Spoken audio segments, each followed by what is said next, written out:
Yeah, okay. But like I said, I think we just need to make it easier for you to vote. Yeah.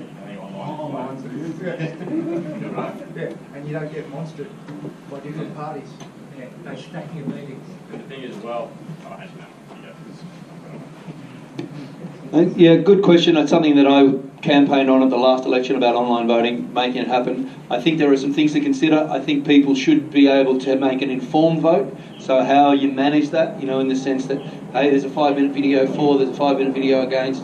Watch those before you vote, so that way it's not just yes or no, yes or no.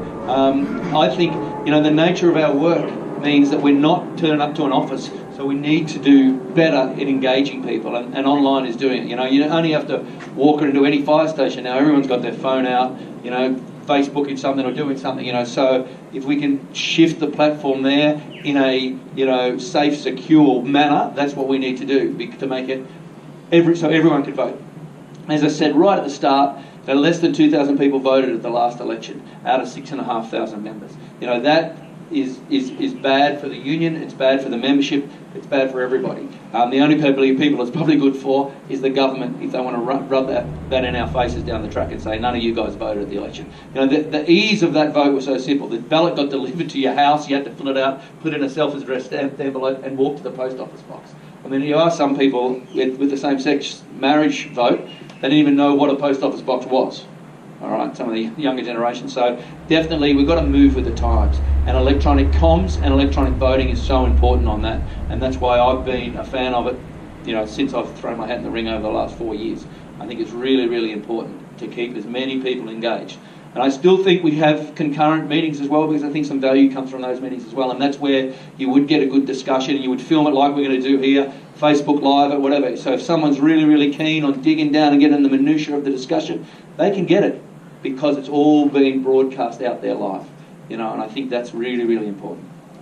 We want to make it safe and secure using blockchain. Which is what I'm researching. The question was using blockchain. I'm researching that right at the moment. I've got some details going on it, but there's definitely ways to do it. I mean, the New South Wales Electoral Commission asked, you know, has that capacity, so we can definitely do it. Just back to the MFR stuff. Like, regardless of the 12.5%, you know, the last election you were talking about, forget about the money, the important things that we have training, but it's inevitable that we do it, and you think we need to get on that train. Are you still of that mindset, or you're happy to say no to it? I don't think I ever said it was inevitable. I said my position's always been that if it gets thrust upon us, we need to be ready for it. And you know, obviously my history says that what I'm most concerned about is the welfare of the workers, and I think a union should be really strong on that. So we need to have mechanisms in place that if it gets thrust upon us, we can look after people as best we possibly can. And money's part of that. At no time have I said it's not. You know, money's not important. You said at that meeting, well, money should come secondary. Well, yeah, and I stand by that. I think looking after the welfare of our workers should be number one. Okay, and but that doesn't mean we don't want to be remunerated. It just means, you know, let's get the mechanisms in place to protect our workers first. You know, which is not unlike, you know, the safety requirements of any other sort of thing we rolled out. You know, so yeah, but I still stand that welfare is number one. I want to look after the welfare of the workers. But do you still think we should be doing it? No, I don't think we should be doing it. I think what we need to do is work out from the members whether they want to do it or not. You know, and that's where, if we've got some online voting on that, so 3,500 members have a say in that, then that's what I'd like to know. You know, because if some stations are for it, some stations are against it, I wouldn't know. I wouldn't even hazard a guess of what percentage of people are for or against at the moment. We don't know, but we should know. Does that carry on to a protection of members within the entire group of members that don't want to do it? It's a significant change, a significant change of roles, despite the medical stuff that we do, all first aid stuff, and that I think I know Jim addressed it and that in policy when it first became a big issue, that there can certainly be plans or a structure around how MFR was taken on that could possibly protect members that just adamantly do not want to do it, are scared of doing it. So once we talk about the big argument about whether we get shafted with it, whether we don't, the stuff that makes up that policy and how we take it on, I think is every bit as important. Can you clarify, Cook? I think guys are confused about what you're saying, mate. So you just made this. You're asking whether older members that don't want to, or just members that don't want to do MFR should be protected. Is that? I'm saying it's a bigger argument than just what about protection for everybody, whether we take it on, whether we don't. The big, or just asking the membership on bulk whether they want to do it. If you have everybody vote out of permanent staff, and there's only 11 votes difference, there has to be something in place that if we're talking about protecting staff and that can afford members to not have to do it if they adamantly do not want to do it, other than resign. Yeah, I think it's a really, really good point, and I think it needs to be, and I think it's a challenge in any of these sorts of votes.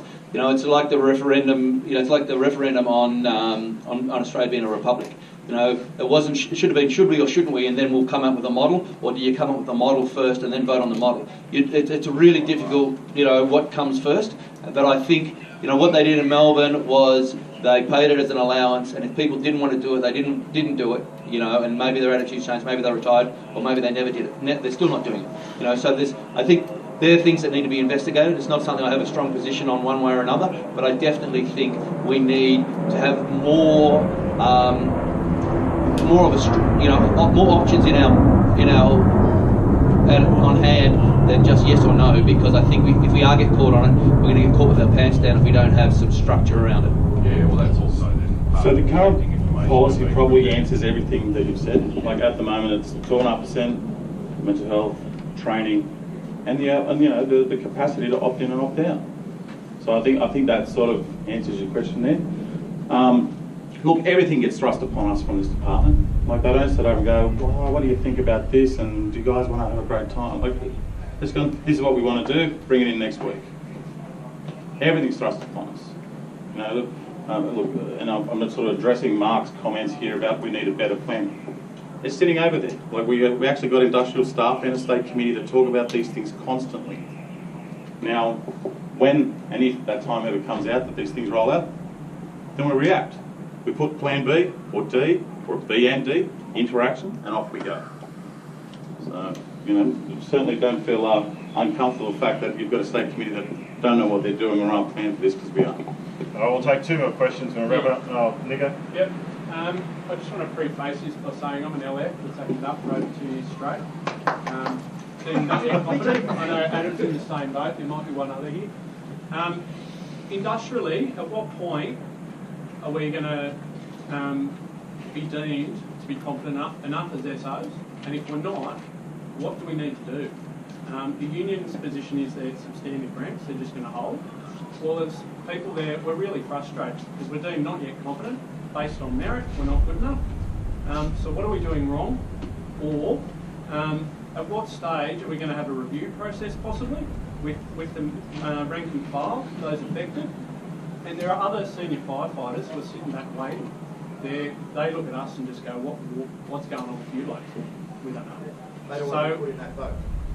Yeah, so we're just asking, is there possibly a review process with senior officers, with us and with the rank below, to maybe a review before the next award negotiation?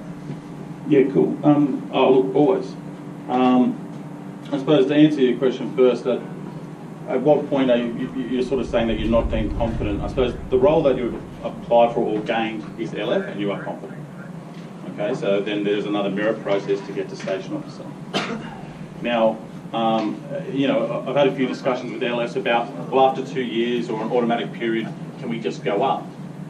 I suppose the only issue with that is that there's a finite amount of station officer positions, and if you just start going up, you'll end up reducing the amount of LF positions, which certainly what wasn't envisaged. So, we have there's all these structural issues that we have with promotions that, like, you pull here, this lever over here moves as well. So everyone just going straight up to SO. Like in the end, we'll end up acting SOs down on the back of a pump because we've got more SOs than fireys. Does that make sense? So, but I suppose so at the, give me just 1 second. So we're only halfway through the amount of numbers that we've got at the moment. 117. We need 200 LFs. So there will be less acting up at some stage as more LFs go into the system. They're only just starting, I think, getting through to the SOs now. The LSOs, there's still only about half of those at the moment that they need. So this was a 3-year period that they were going to bring all this stuff in. Will there be a review? Absolutely. I think we need to. I don't think you understand the question. So what he's saying is that he's feeling to me that he's acting as an SO all the time. Yep. But then when he applies for an SO's position, they say, no, mate, you're not good enough. Go back to being an SO. So he's acting up. So when he goes on leave, he's on drops pay. When he has a sickie, he drops pay. So these guys feel demeaned. They don't feel. So it's a new process that you've opened up, which the members don't like. They hate it. You know. So at the moment, how do you guys propose to fix it? It's shit. Yeah, no, we all know it is. How are you going to fix it? Like I said, I'm happy to have a review, and I think we should have that. I think September is when the numbers are supposed to be done. I think that's probably a pretty good time to have that review. We'll probably be down in 2 years. Sorry to cut in. It's just that we're sitting on the front all the time, and we're expected to be SOs. The senior officers say, you are an SO, you are an SO, and then you get other members turning up, you turn up to stations, mate, you're only a bloody LF, which is another issue altogether. You manage that like you do every day. And Mark's talking about the well-being of staff. You've got probably 6 or 8 angry LFs who are in the same boat as me in the GSA now. It's going to grow. We're probably not fighting for us. We'll get better at merit-based selection. I'm thinking 10, 20 years down the track when you've got that 200, always acting up, or 75%, and they're told over 20 years you're just not good enough. So it's going forward, it's not good for the well-being of staff, for the progression process of the members. So when you were a senior fiery and you couldn't get through the SO thing? You're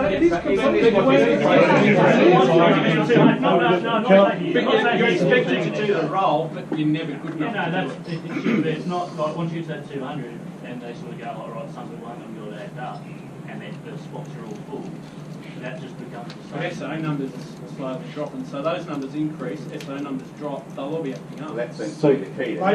Because the SO numbers would never change. Can I jump in for 1 second? I think a review is a great idea. Not September, now. Don't say you made a mistake. 200, 300 was too many. It's going to be this much. We're going to fix the problem before the problem gets bigger. I'm not going to say there's a problem. Why wouldn't we do a review and have a chat to people and work that out? I'm happy to do that. I mean, there's some, guys are left to go up that rank. Yeah, because that's the shit team. There's 300 as opposed to 20 happy LFs. Excuse me. Unhappy LFs. Can I make a contribution to this, please? For those of you that don't know me, my name's Mick Gibson. I work over at the Fire Safety Branch. What was your name, please? Robert. Robert.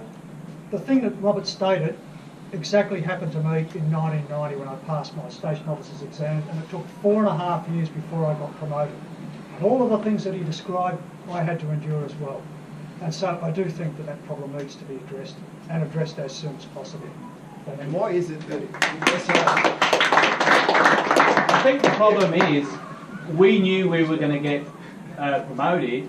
These LFs think they're never going to get promoted. Because they could be number 11 every exam. But then there'll be 20 LFs, 20.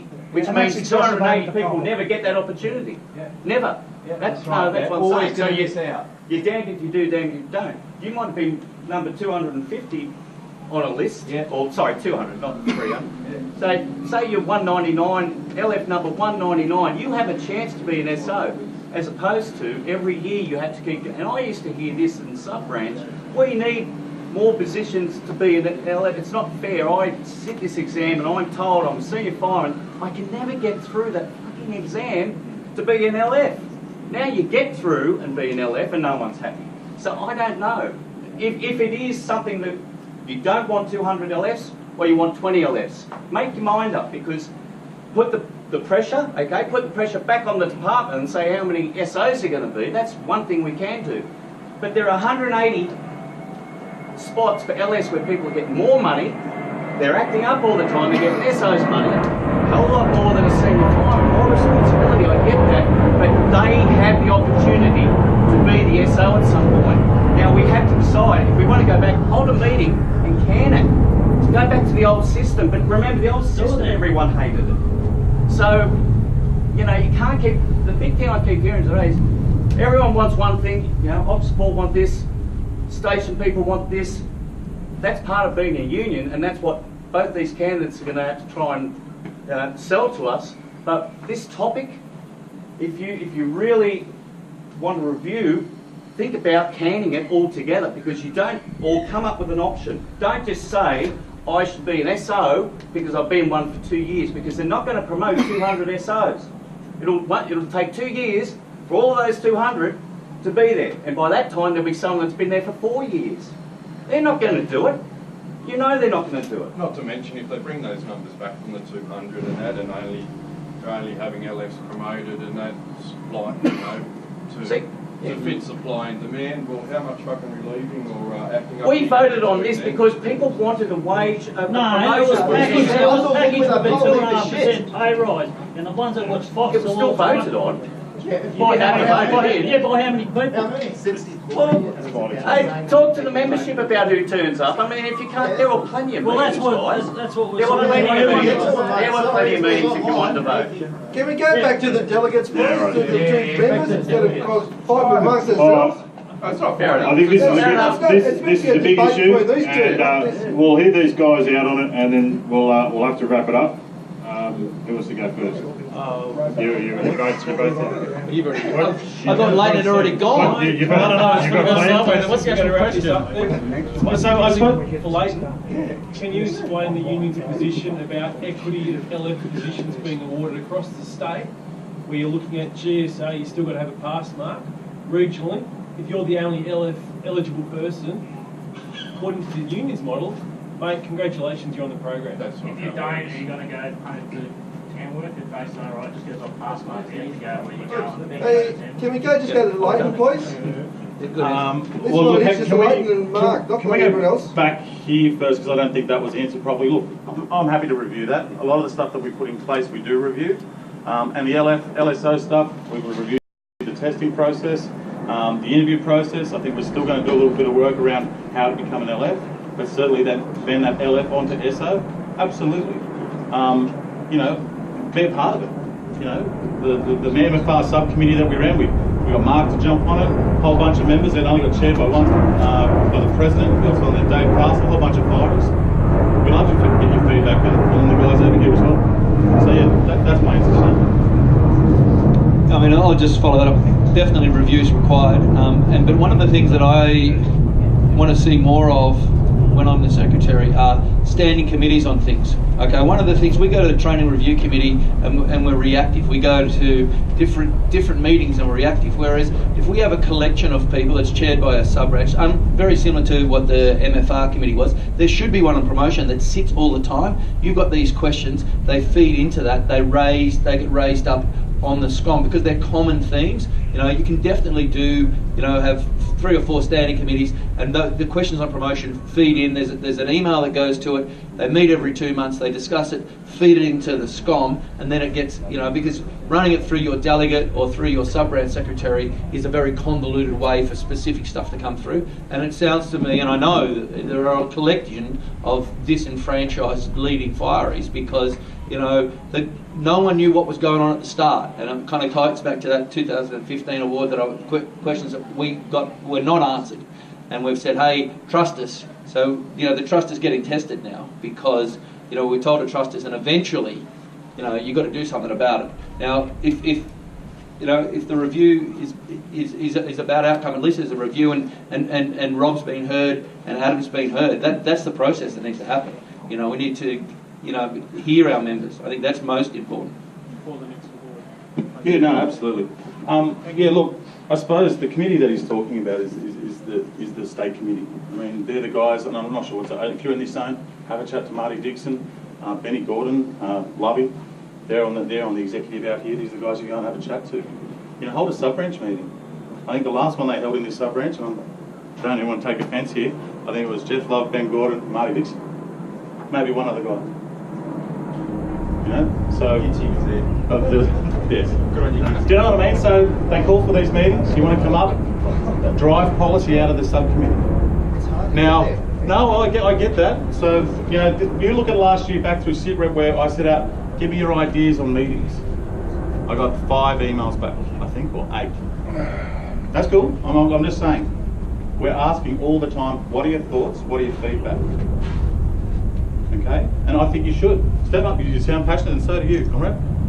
Have a chat to these guys. No, wrong zone, mate. Wrong zone? Oh, have a chat to Mark. Mark's on the sub-branch executive. Have a chat to Wes. Still wrong zone. Yeah. Our sub-branch has had one sub-branch meeting since the last election. Have a chat to Vic now. It's fucking, you're right. No. All right, well, thanks everybody for coming. Thanks for keeping it pretty civil. No. These